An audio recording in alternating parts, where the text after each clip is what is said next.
책보다 책 이야기에 진심인 사람들이 모였습니다. 책을 읽고 이야기를 나누다 결국 책에 잡힌 독서 모임장들이 나누는 책 이야기. 독서 모임장들 책 잡힌 사이 시작합니다. 안녕하세요. 평일에는 브랜드 컨설턴트, 주말에는 독서 모임장으로 활동하는 캡 선생입니다. 안녕하세요. 책으로 세상의 실마리를 발견하는 세실입니다. 안녕하세요. 그냥 나혜입니다. 오늘은 특별한 방송이 될 것 같은데요. 지금은 저희 방송이 책 잡힌 사이로 많이 불리지만 원래 이름은 책 잡힌 사이 독서 모임장들입니다. 그런데 오늘은 저희 독서 모임장들이 독서 모임에 관한 책을 가지고 이야기를 나누게 됐습니다. 바로 김민철 작가의 오독의 발견입니다. 챗 위스키 봉봉에 이어 두 번째 협찬 도서인데 오늘 방송도 끝까지 들어주시고 저희 안내에 따라 이메일을 보내주시면 세 분께 이 책을 선물로 드리겠습니다. 이 책은 앞서 말씀드린 것처럼 김민철 작가가 운영하는 오독 북클럽에서 다룬 책들에 대한 이야기인데요. 동시에 중간중간 독서 모임에 대한 생각과 경험이 함께 담겨있는 말하자면 독서 모임 같은 책이기도 합니다. 책은 크게 인생의 책을 찾아 노벨 문학상을 받은 여성 작가들을 찾아서 나를 찾아서 고통을 마주할 용기를 찾아서 삶의 별빛을 찾아서 라는 테마로 나뉘어 있습니다. 그리고 각 테마마다 그에 어울리는 책들이 소개되는데요. 제가 느낀 이 책의 가장 큰 장점은 독서 모임에서 함께 이야기 나눌 만한 화두를 많이 던진다는 점이었습니다. 독서 모임을 운영하다 보면 늘 두 가지 고민을 하게 되는데요. 첫 번째는 어떤 책으로 모임을 진행하면 좋을까? 그리고 두 번째는 그 책을 두고 어떤 이야기를 나누면 좋을까? 그런데 이 책은 그 두 가지 고민을 모두 덜어주는 책 같아서 저는 독서 모임을 하고 있거나 아니면 독서 모임을 준비 중인 분들이 한번 읽어보시면 좋지 않을까 싶은데 저는 먼저 그 두 분께 여쭤보고 싶은 질문은 이 책에 소개된 책들 가운데 이미 읽어본 책이 있거나 혹은 관심이 가는 책이 있었을까? 네, 싶습니다. 저는 꽤나 읽어봤던 책이 좀 있었어요. 일단 저는 선물 받은 책 중에 자기결정. 저도 그거 있어요. 그거랑 또 뭐였죠? 고통 외면하는 사회였나? 그것도 읽어봤고. 그리고 또 여기서 설명을 해주시잖아요. 책에 대해서. 근데 저는 들으면서 읽고 싶었던 게 알베르 카미. 안과 결혼 여름 이거 너무 읽어보고 싶었어요. 나인님 좋아하실 것 같아요. 그쵸? 까미가 실존주의 철학으로 유명한데 맞아요. 약간 철학도 좋아하시니까. 네. 그래서 저는 이제 이분의 설명 중에 약간 후킹됐던 부분이 살아있는 내내 희미했던 생의 감각은 죽음 앞에서야 비로소 절정에 달합니다. 이게 너무 후킹이 돼가지고 저는 이 뒷부분보다 이제 앞부분에 본인의 인생 책을 찾아서 막 이런 자기 결정 이런 관련된 게 저는 진짜 너무 인상 깊었어요. 전 까미를 엄청 좋아하는 편은 아닌데 그 까미의 되게 유명한 그 이방인의 첫 문장이 있거든요. 그러니까 전 세계 모든 소설에서 가장 유명한 첫 문장을 꼽을 때 늘 들어가는 게 까미의 그 이방인이에요. 그래서 제가 좀 멋져 보이고 싶어서 여기 첫 문장을 불어로 외우고 다녔거든요. 지금도 지금 기억할 정도로. 뭐예요? 그게 불어를 전공하는 분들은 좀 이해해 주세요. 제가 네. 고등학교 때 외우고 마지막이라서 그게 그거예요. 오주디 마망의 못 우프테이의 주누세파에서 오늘 엄마가 죽었다. 아니 어제였을까? 뭐 이런 맥락이에요. 근데 이게 되게 유명한 문장인데 까미가 그런 되게 유명한 문장들이 좀 많은 작가예요. 네. 그래서 저도 재밌지 않을까 싶네요. 재밌다. 저도 까미의 결혼 여름을 안 읽어봤는데 이 앞부분에서 너무 영업을 잘하시는 거예요. 맞아요. 그 남프랑스의 루르마랭이라는 소도시로 본인이 직접 여행도 떠날 만큼 좋았다라고 하면서 이게 보니까 결혼이라는 책이랑 에세이랑 여름이라는 에세이를 합쳐서 결혼 여름이라는 짧은 에세이를 모아서 이렇게 쓴 책이라고 하는데 그 남프랑스의 루르마랭에 대한 그 서술의 표현을 보니까 도대체 어떤 책이길래 까미가 이곳에서 그런 감정들을 느꼈을까 되게 궁금했고 그 두 번째로는 그 그 작가님이 본인의 인생책이라고 얘기하는 20대 때 만났던 그 한강 소설가의 검은 사슴. 그래서 자기의 어두운 면을 마주할 수 있는 용기를 갖게 해준 이 검은 사슴에 대한 이야기를 하는데 어두운 자아를 끄집어낸 책이긴 했지만 그게 부정적인 느낌으로 어두운 면을 보지 않고 좀 그거를 긍정적으로 건강하게 좀 직관할 수 있게 해줬던 책이었다라고 해서 어떤 내용들이 있길래 본인의 어떤 어두운 자아를 좀 안아줄 수 있었을까 뭐 이런 생각이 들었어요. 그리고 그 부분을 읽으면서 되게 생각해 봄직한 질문이 떠올랐는데 그 검은 사슴 얘기를 하면서 작가님이 그 얘기를 해요. 책을 읽으면서 내 성격이 결정되고 있구나라는 걸 느껴본 적이 있느냐. 그래서 이 책을 읽으면서 내 성격이 결정되고 있구나를 느낀 책이 검은 사슴이라고 하셨거든요.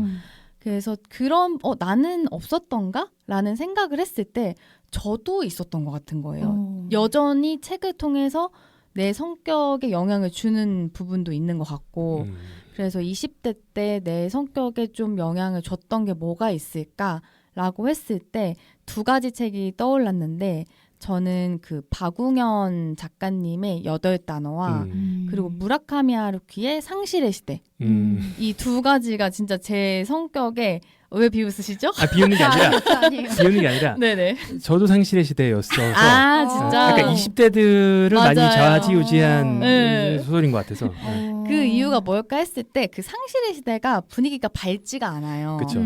근데 이런 분위기도 나쁘지 않구나를 그러니까 마치 김민천 작가님이 검은 사슴을 보고 느꼈던 것처럼 저는 상실의 시대를 읽으면서 이런 좀 어둡고 좀 혼란스러워하는 것이 딱히 나쁘지 않구나라는 걸 그 책을 통해서 약간 느꼈던 것 같고 멋있잖아요. 그 책이 또. 멋있죠. 네.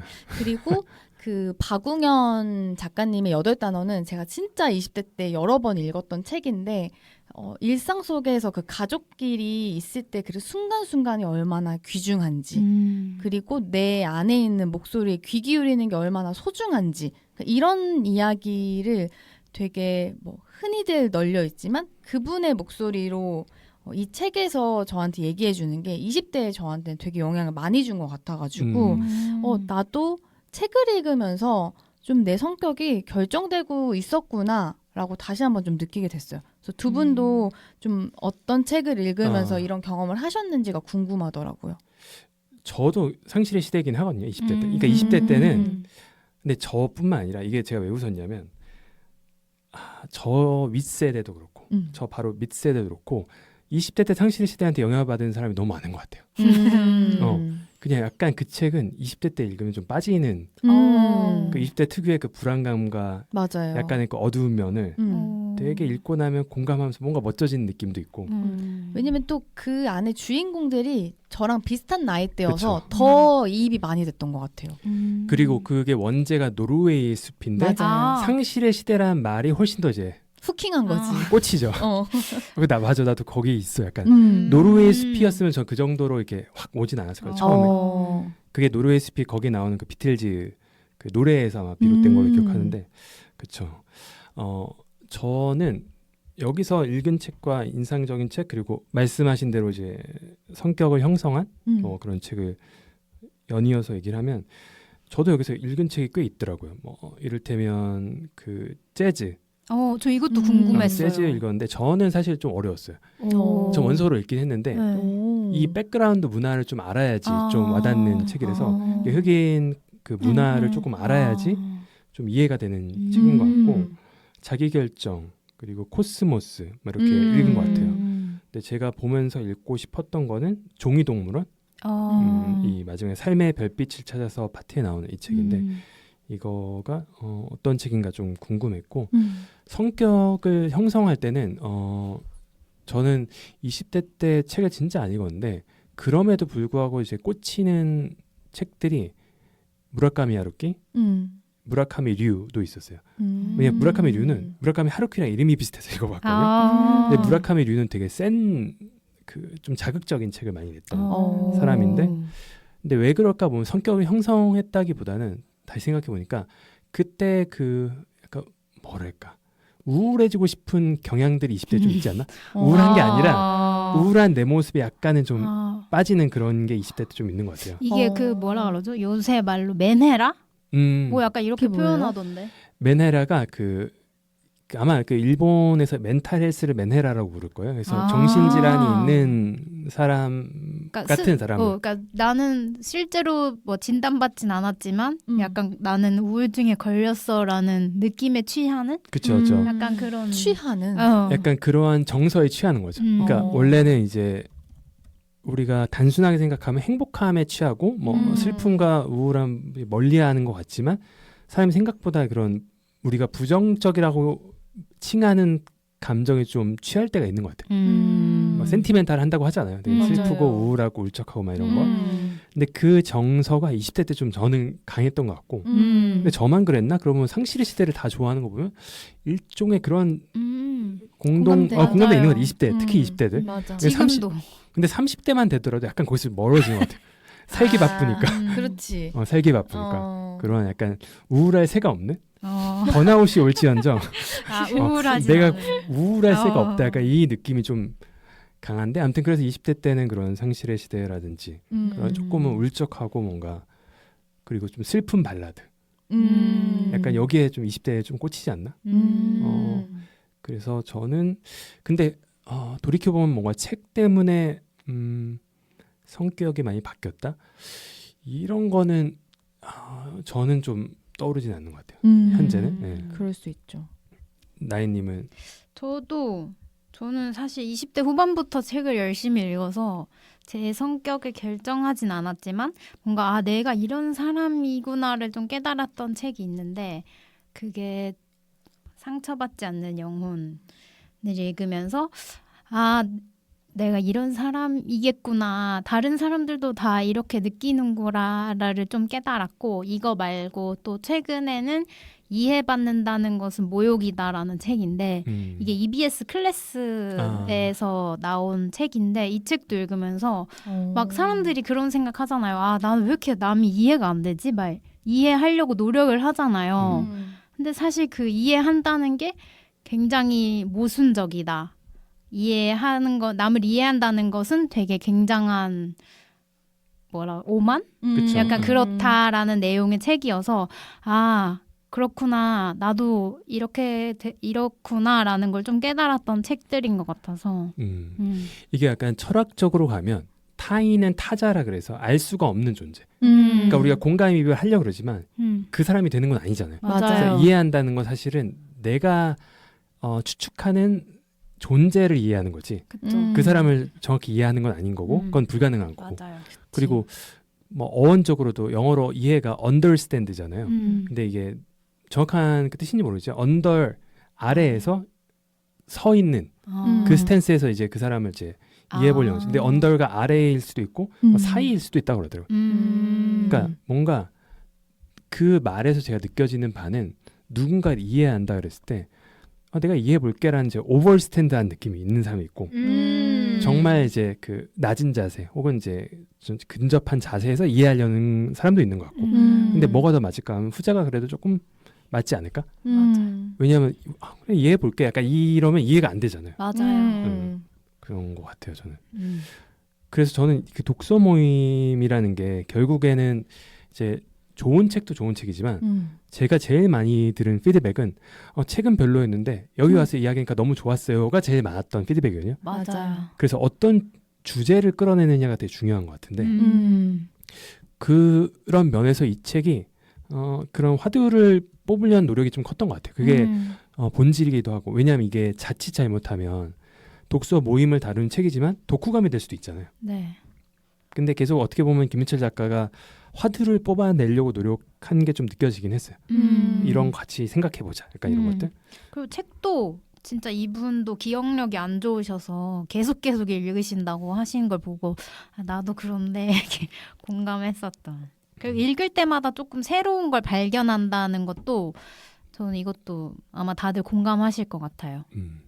그래서 아까 전에 세실님이 말씀하신 성격을 형성한다 그랬을 땐 저는 조금 떠오르는 건 없지만 인생 책이라 그러면 전 떠오르는 책들은 좀 있거든요. 어떤 책이시죠? 그게 거창하긴 하지만 저는 별점 5점을 스스로 주는 책들이 그러니까 인생을 좀 흔드는 책들을 그렇게 주거든요. 이 책을 읽기 전과 후에 약간은 다른 세계로 온 듯한 느낌 그런 것들이 있는데 제일 좀 대중적인 거는 그 다빈치 코드가 저한테 그랬어요. 사람들이 약간 의외라고 생각하시는데 전 너무 재밌게 읽었고 그 당시에 제가 원서를 그게 저한테는 되게 의미 있는 책인 게 그 책이 재밌어서 영어에 좀 더 많이 빠졌던 것 같아요. 그 책을 원서로 읽었거든요. 근데 원서를 읽었는데 이 책이 만약에 재미없었다면 추후에도 원서를 잘 안 읽었을 것 같고 그랬으면 삶이 되게 경로가 달라질 것 같은 거예요. 그래서 그런 면에서 저는 되게 좋았던 책이고 그리고 아무래도 뭐 어렸을 때 읽었던 책들이 영향을 많이 주겠죠. 저는 그게 뭐 대표적으로 그 중국 소설들 삼국지, 수호지, 서유기 뭐 이런 책들도 좀 많이 영향을 주지 않나요? 명작이죠. 두 분은 뭐 딱 떠오르는 그런 책들이 있을까요? 이런.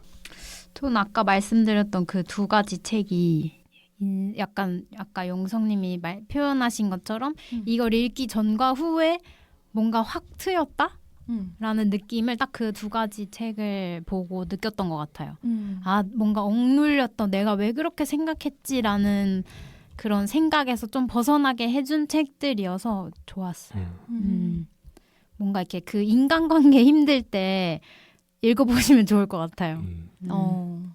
세실님은 저도 아까 말씀드렸던 것처럼 20대 때 그 박웅현 선생님 그 8단어를 보면서 이렇게 살고 싶다가 조금 어느 정도 그 틀이 잡힌 것 같아요.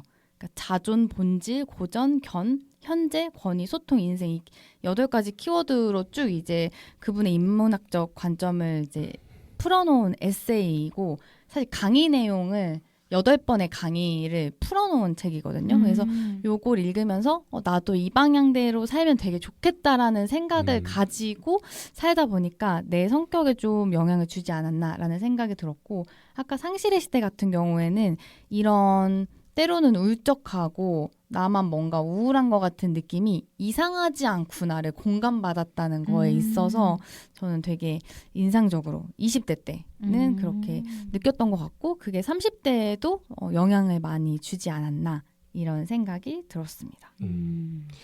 그러면 저희가 이제 독서 모임에 관한 책이니까 여러분이 생각하는 좋은 독서 모임이란 무엇일까? 를 한번 얘기해 보면 좋을 것 같은데 제가 먼저 말씀드리면 독서 모임을 한다 그러면 책을 읽는 분들 중에 그런 댓글이 좀 많이 달리더라고요. 책은 혼자 읽는 거지. 그거는 독서의 본질을 벗어난다.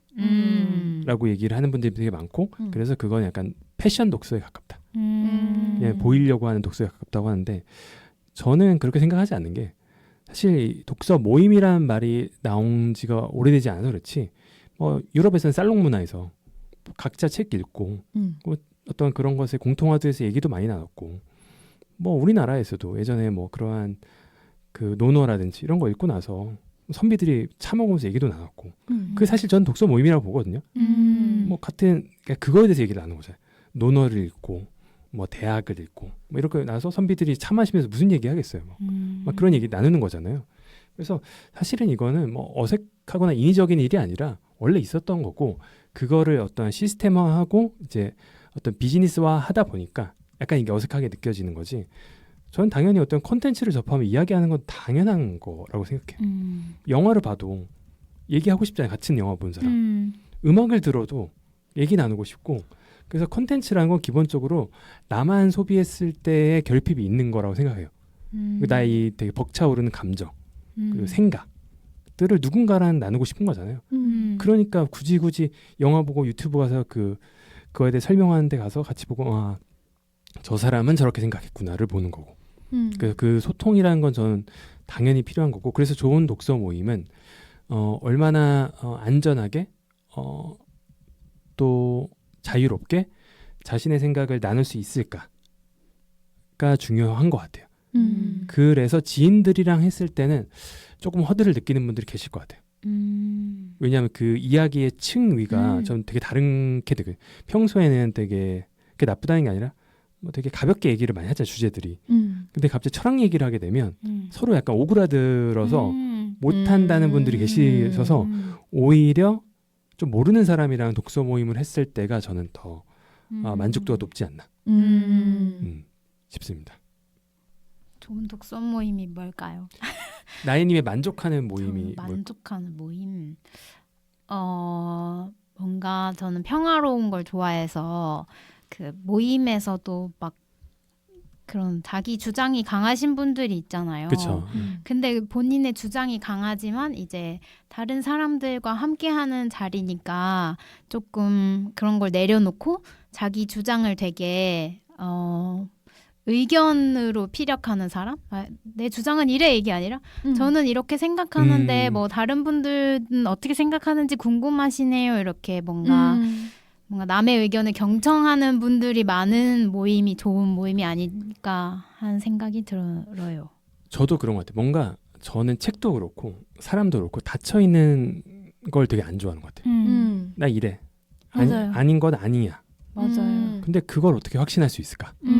하면 그거는 근데 책을 많이 읽었는데 그런 거에 빠져 있는 분들은 저는 사실 동의하기 힘든 것 같아요.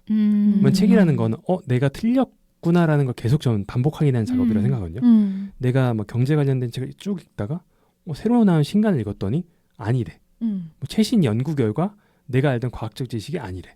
계속 그 깨지는 과정이라고 생각하는데 근데 그 과정을 겪으면서 자기 확신이 강해진다는 게 저는 사실 그럴 수가 있나라는 물음표는 좀 있긴 해요. 뭐 그런 분, 그 경지에 오른 분 또 있을지 모르겠지만 나이님이 말씀하신 대로 그래서 그런 독서 모임은 그러네요. 네. 뭔가 그 한 명이라도 그런 분이 있으면 약간 불편해지거든요. 그래서 뭔가 그 독서 모임이 재밌긴 어려울 것 같아요. 그런 분이 계시다면. 맞아. 그래서 명확한 답을 구하고자 하는 분들은 조금 싫을 수도 있을 것 같아요. 네. 그래서 뭐 A야 B야 맞아. 이런 분들은 독서 모임보다는 강의를 들으시는 게 낫잖아요. 맞아요. 혹은 아예 처음부터 짜여진 독서 모임 목적이 토론의 목적인 독서 모임에 가시던지 이게 반박을 위한 진짜 찐 토론을 위한 그런 곳에 가시는 게 그분들한테는 더 맞을 수도 있겠네요. 네, 그런 독서 모임 만드시면 되겠네요. 저는 좋은 독서 모임 두 분 말씀 들으면서 되게 공감이 됐고 그러니까 결국에는 첫 번째로는 안전한 모임인 것 같은데 그 안전하다는 것의 정의가 뭐냐라고 하면은 그건 것 같아요. 진짜 다름이 존중되는 모임, 그러니까 다름을 서로 포용하고 이해해 줄 수 있는 사람들이 모여 있는가, 요게 되게 중요한 것 같고, 그리고 이제 저는 이제 안전한 모임 포함해서 3가지 정도 떠올렸는데 두 번째는 스스로 좀 좋은 질문을 떠오르게 하는 모임인 것 같아요. 그리고 마지막 3번째는 저는 이거 되게 중요하게 생각하는데 행동하게 하는 모임. 중요하죠. 그래서 그냥 읽고 그치는 게 아니라 내가 이거를 읽고 그리고 사람들이랑 얘기를 하면서 스스로 질문도 떠올리고 그럼 지금 내가 이런 걸 한번 해보고 싶다라는 마음이 들게 하는 움직이게 하는 그런 모임이 좋지 않을까라는 생각을 해봤습니다.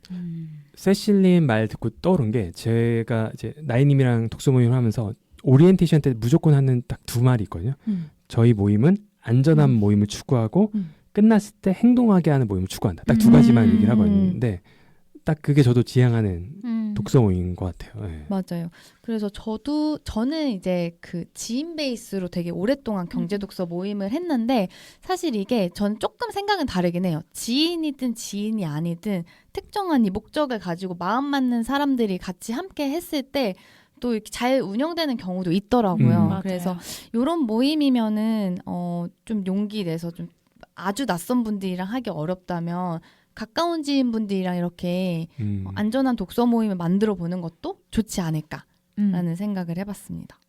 저는 여기서 드는 생각이 여기서 또 하나의 그 반론 아니면 약간 그런 댓글 중에 하나가 왜 책을 읽어야 돼? 이렇게 유튜브로도 콘텐츠를 얻을 수 있고 한데 왜 책을 읽어야 하냐라고 하면 뭐라고 얘기를 하면 좋을까요? 저 그거에 대한 영상 봤는데 이동진 평론가님이 한 얘기가 있는데 기억이 안 나요. 세실님은 혹시 이렇게 딱 질문하면 뭐라고 하실 것 같아요? 왜 책을 읽어야 하는가? 네, 정보 습득은 다양한 방법으로 하는데 왜 굳이 책이어야만 하느냐? 왜 독서 모임을 하느냐가 아니라 왜 책을 읽어야 하느냐? 저는 책을 읽는 이유는 그냥 제가 읽는 이유는 그 다른 사람의 삶을 다시 살아보는 되게 효율적인 방법이라고 생각을 해요. 그래서 뭐 목적에 따라 다르긴 하겠지만 문학 작품을 읽는 것은 그런 다른 사람의 삶을 추체험할 수 있기 때문에 읽고 또 실용서 같은 경우에도 그러니까 컨텐츠가 워낙 영상 컨텐츠도 많지만 그쵸. 예. 사실은 텍스트 기반으로 된 컨텐츠가 저는 가장 정교한 컨텐츠라고 생각하거든요. 출처도 다른 컨텐츠에 비해서 되게 좀 신뢰도가 높고 그래서 좀 책을 읽지 않을까? 그리고 그런 것들이 좀 외부에서 봤을 때는 유튜브 영상보다는 느린 매체이긴 하지만 그렇게 느리게 따라가다 보면은 가장 적극적으로 이렇게 내 뇌를 쓰면서 이렇게 소통하기 때문에 그런 사고력을 기르는데도 좋지 않을까? 뭐 이런 이유에서 책을 읽는 것 같습니다. 저는 한 두 가지 이유가 있는 것 같은데 가장 주도권이 있는 콘텐츠라고 생각해요. 시간에 있어서 내가 읽는 속도에 따라 갈 수 있는 거잖아요. 근데 영상 매체도 뭐 배속이 있고 뭐 하긴 하지만 10배속 이렇게는 거의 힘들고 그리고 그거를 느리게 보려면 멈췄다 보고 이게 조금 번거롭단 말이죠. 근데 책은 자연스럽게 내 속도에 맞춰서 이제 콘텐츠를 흡수할 수 있는 그러니까 뭐 주도권, 그 콘텐츠의 소비 주도권이 좀 독자에게 있는 것 같고 두 번째 이게 핵심인 것 같은데 책이라는 거는 결국 텍스트 매체고 물론 동화책도 있긴 하지만 점선 면만 보고 모든 감각을 떠올려야 되는 사실 되게 고된 뇌 활동이거든요. 왜냐하면 영화 같은 경우에는 이제 화면이 있고 소리가 있고 그러다 보니까 내가 굳이 주인공의 모습을 상상할 필요가 없는 거죠. 그쵸. 그냥 보이는 거니까. 그리고 이 화면에서 나왔을 때 그 소리들까지 생각할 필요가 없어요. 다 있으니까. 근데 책은 모든 걸 생각해내야 돼. 상상해내야 되고 맞아. 주인공의 모습도 그렇고 뭐 여기서 흘러나오는 뭐 소리라든지 냄새라든지 아니면 그 촉각이라든지 이걸 다 점선면만 보고 생생하게 생각해내야 되잖아요. 그래서 그게 되게 고되기 때문에 그 진입장벽은 있는 것 같은데 그 진입장벽만 뚫으면 무한한 상상력의 세계로 가는 것 같아요. 그냥 아무리 정교한 영화나 뭐 음악도 상상의 제한이 있잖아요. 딱 그 완결된 그 콘텐츠라는 게 있으니까. 근데 책은 한 권의 책을 뭐 80억 명이 읽으면 80억 개의 책이 생긴다고 생각해요. 각자 다른 상상력이 있으니까. 근데 영화라는 건 물론 해석의 여지가 있긴 하지만 그래도 어느 정도의 틀이 정해져 버리잖아요. 그래서 그런 면에서 진입장벽도 있지만 그것만 뚫어내면 엄청난 책이 되고 또 아까 80억이라고 했지만 내가 언제 읽느냐에 따라 또 다르게 보이잖아요. 맞아요. 그럼 그 배수가 또 무한해지니까 맞아요. 이 정도의 어떤 매체는 앞으로도 없지 않을까? 그 생각을 합니다. 맞아요. 지금 들으면서 약간 책 제목이랑 똑같은 것 같아요. 이 오독의 발견을 할 수 있기 때문에 책을 읽어야 된다. 그렇죠. 맞아. 저는 이제 오독의 발견 이 말 듣고 떠오른 게 그 아즈마 히로키라는 철학자가 오배라는 얘기를 많이 하거든요. 오배가 뭐냐면 잘못 배송하는 거예요. 그러니까 메시지를 난 이 목적으로 딱 배송했는데 그게 내가 원했던 타겟이 아닌 사람한테 들어갈 수 있고 타겟한테 갔지만 잘못된 아이템이 가버릴 수도 있어요. 나는 귤을 보냈는데 그 사람은 수박을 받을 수도 있고. 근데 그게 누군가는 뭐랄까 잘못됐다고 얘기하지만 전 실용서에서는 그러면 안 된다고 생각하는 편이긴 한데 실용서가 아닌 책들은 그래야만 한다고 또 생각을 해요. 실용서는 제대로 배송이 돼야 되거든요. 정상 배송. 왜냐하면 주식에 대해서 얘기할 때도 이렇게 사지 마세요 했는데 갑자기 이거 사면 안 되잖아요. 맞아. 근데 이제 실용서를 제외한 이제 다른 책들은 저는 이 오독, 오배 이게 되게 중요하지 않나. 그리고 독서 모임에서 그걸 확인하는 작업인 것 같아요. 서로 다른 해석을 이제. 맞아요. 네. 맞아요. 그게 진짜 재밌는 것 같아요. 그 작가님이 그 오독의 의미에 대해서 얘기를 하거든요. 원래 두 가지 의미로 쓰셨대요. 잘못 읽다가 첫 번째 의미이고 오독오독 꼭꼭 씹어먹는다는 의미인데 이제 뒷부분에서 5번의 독서, 그러니까 제독의 의미도 추가를 하시더라고요. 그래서 이 오독을 하는 독서가 이 세 가지 중에 한 가지라도 해당이 되면 우리는 독서를 충분히 잘하고 있다. 잘못 읽든 제대로 읽든 다시 읽든 이렇게 세 가지 중 한 가지에만 해당하면 충분히 잘 읽고 있지만 말씀하신 것처럼 혼자서 상상하는 것도 되게 재밌지만 다 같이 하나의 책을 읽고 같이 왔을 때 그 5명이 모여서 독서 모임을 한다고 하면은 사실 5편의 영화를 보는 거라고 생각해요. 그래서 그런 의미에서 서로의 오독을 공유하는 이 독서 모임이 굉장히 의미가 있고 너무나 즐거운 작업이 아닐까라는 생각이 들었습니다. 전 그 말씀 들으면서 하나 더 떠오른 게 이 책을 읽는다는 게 사람들이 책을 읽고 나면 일주일 뒤면 까먹어요 이런 얘기 많이 하잖아요. 저는 책을 읽고 까먹지 않는 가장 좋은 방법은 그 컨텐츠를 자기 언어화하는 작업이 필요하다고 생각하거든요. 그게 글이 됐던 말이 됐던 읽은 거를 나의 언어로 표현하는 거, 그 작업을 거치면 사실 남거든요. 그러니까 전체 내용이 남진 않지만 내가 언어화한 그 부분은 남기 때문에 전 그런 면에서도 되게 독서 모임이 좋다고 생각하고 그런 얘기 많이 하잖아요. 되게 귀인을 만나고 싶고 좋은 친구를 만나고 싶고 좋은 비즈니스 파트너를 만나고 싶고 근데 현 시점 가장 허들이 낮은 그런 장소는 전 독서 모임 말고는 없다고 생각을 해요. 물론 뭐 운동 친구를 만나려면 운동장에 가는 그건 맞는데 비즈니스적으로 네. 그리고 뭔가 그러한 우리가 귀인이라고 얘기할 때 결국 내 삶을 조금 더 나은 방향으로 이끈다고 했을 때 그런 분들이 가장 많고 만나기 좋은 곳은 독서 모임이지 않나. 저는 그렇게 생각합니다. 네. 그 독서 모임이 그렇게 낯선 사람 그 중에서도 귀인을 만날 수 있는 장이면서도 저는 자기 자신을 만날 수 있는 장이기도 한 것 같거든요. 말하다 보면은 내가 이런 생각을 하고 있었던구나 좀 정리가 될 때가 있어요. 그렇죠. 그래서 이 책에서도 그 김민철 작가님이 이런 말을 하세요. 모든 읽기는 결국 각자의 오독이며 우리는 각자의 오독 속에서 저마다의 길을 발견한다고 믿는다. 독서는 책의 마지막 페이지를 덮을 때가 아니라 책을 내 것으로 만들 때 완성된다. 모든 독자가 저마다의 오독을 하길 바라는 마음으로 이 책을 썼다. 이렇게 적으셨는데 이 독서 모임을 준비하는 과정에서 나를 한번 만나고 또 다른 사람들도 연결되면서 되게 굉장히 삶이 풍성해지는 경험을 할 수 있지 않을까라는 생각을 했습니다. 저희 방송 듣고 독서 모임 갔다는 분들 되게 많으시잖아요. 맞아요. 근데 저는 실제. 진짜 많이 가셨으면 좋겠어요. 진짜. 그러니까 삶에서는 그런 말 많잖아요. 그 리스크가 커야지 리턴도 크다. 리스크가 적으면 리턴이 작다. 근데 이거를 위배하는 이거에 벗어나 있는 것들이 가끔 있는데 전 독서 모임이 좀 그런 것 같아요. 리스크가 되게 낮은데 리턴이 상당히 높은 몇 안 되는 거라서 그게 꼭 저희 모임을 오라는 게 아니라 물론 지금 이 방송을 듣고 있는 모든 분들이 독서 모임에 참여한 거지만 이 외에 꼭 저는 독서 모임에 한번 가보셨으면 좋겠고 한 번 갔을 때 실망했다고 끊지 마시고 맞아요. 한 3군데는 진짜. 한번 가보셨으면 좋겠어요. 그러면 아마 삶이 많이 달라지지 않을까 싶습니다. 네, 책 잡힌 사이 오늘은 김민철 작가님의 오독의 발견으로 이야기 나눠보았는데요. 오늘의 이 에피소드는 책을 잘 읽는 사람보다 자기 방식으로 읽는 사람이 되고 싶은 분들에게 추천을 하고 싶어요. 그리고 오독의 발견을 이렇게 요약을 해보겠습니다. 첫 번째, 정답보다 나만의 읽기. 두 번째, 독서에 대한 불안에서 벗어나기.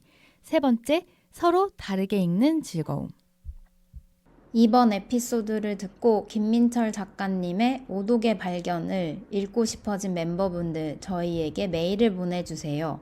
메일을 보내주시는 선착순 3분께 오독의 발견 책을 보내드립니다.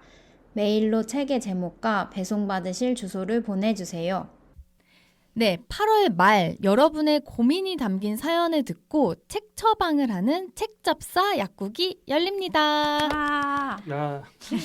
팟빵, 유튜브, 스포티파이 에피소드 고정 댓글에 있는 설문 폼을 통해 저희 세 사람에게 책과 삶에 대한 다양한 고민을 던져주세요.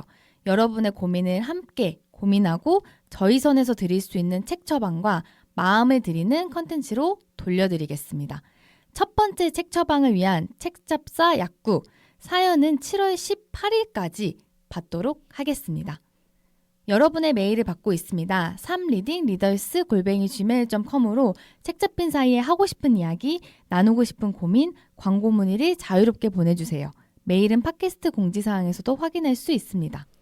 그럼 저희는 다음 주에 귀엽고 소중한 내 취향 발표회로 돌아오겠습니다. 다음 주 모임은 일요일입니다. 책 잡고 만나요.